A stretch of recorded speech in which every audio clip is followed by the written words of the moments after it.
नमस्कार, माझं नाव सुरेश ज्ञानबा खांबलकर, गाव बोरी बुद्रुक, तालुका जिल्हा वाशिम येथील एक छोटासा कास्तकार आहे.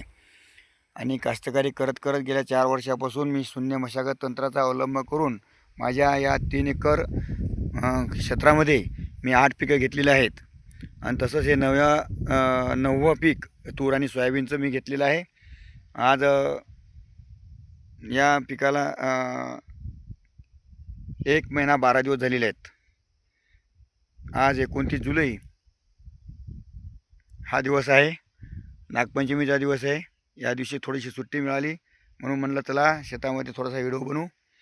आणि मी अशाच प्रकारचं जे मार्गदर्शन आहे आदरणीय खंडागळे सर्व कुळेकर सरांच्या माध्यमातून मला वेळोवेळी मिळत आहे.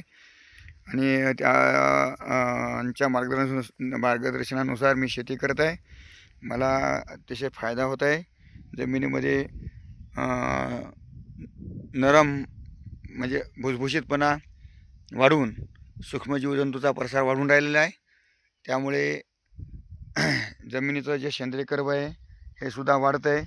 आणि जमिनीचं सेंद्रिय कर्ब वाढल्यामुळं माझं जे लागत खर्च आहे, ट्रॅक्टरचा खर्च तर वाचलेलाच आहे, सोबत माझा खताचा खर्च, फवारणीचा खर्च हा सुद्धा बऱ्याच काही प्रमाणात कमी झालेला आहे.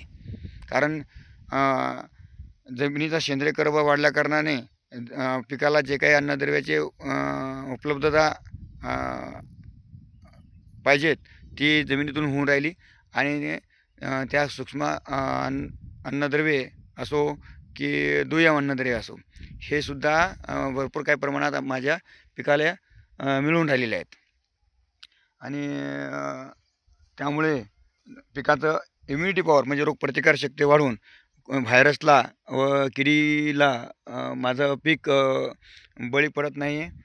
जरी यदा कदाचित कोणी व्हायरस आला किंवा किडी जरी आली तर छोट्यासं साधारण औषध जरी फवारलं तर ते नियंत्रण होत आहे.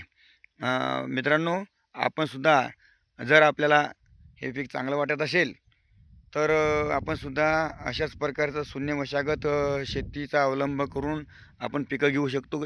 पर्यायाने आपण आपला ट्रॅक्टरचा खर्च आणि इतर खर्च वाचवू शकू व आपली जमीन म्हणजे काळी आहे, हे काळी आईला आपण बलवान बनवू शकू.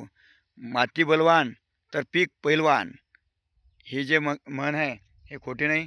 माती जर आपली बलवान जर असली तर पीक पैलवान बनण्यास कोणीही रोखू शकत नाही. मित्रांनो, अशाच प्रकारे आपण आपली शेती करू शकता.